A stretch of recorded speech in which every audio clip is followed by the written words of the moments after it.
We have to understand that no matter how much preparation you did for any entrances, chances are there that few questions will be unfamiliar. Accept it. But yes, that must not be more in numbers. If there are only few, that will definitely help you out. If number will increase related to unfamiliar questions, then that will be problematic. So I'm expecting that 5 to 6 questions will be there that may be unfamiliar and semi-familiar. Now, how you can tackle them?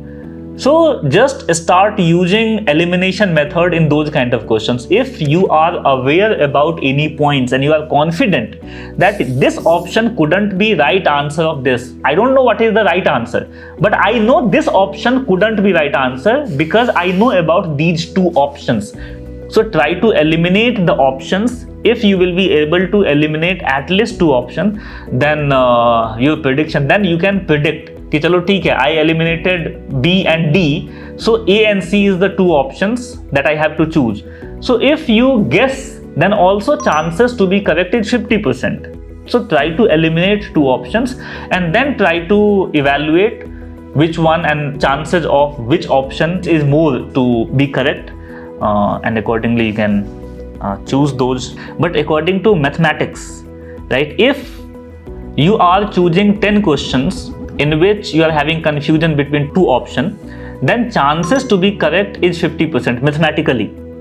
Let's take an example. If your chances is only 30% case you are correct and in 70% case you are wrong. Let's take an example 30-70. If your 3 answer is correct, how many marks you will get? So you will get 3 marks, and suppose that 7 answer is wrong. How many negative marking you will get?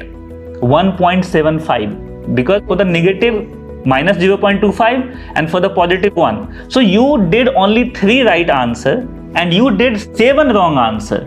So for correct 3 and for wrong minus 1.75. Then also you are in the positive plus 1.25. So maybe might be whenever you are answering you are thinking that I am landing with the wrong option. But this giving you benefit. Whenever you are answering 10 those kind of questions in which 50% probability are there, and if your chances is 30-70, then also you will be in positive. So this strategy will work whenever you are around the corner of those threshold.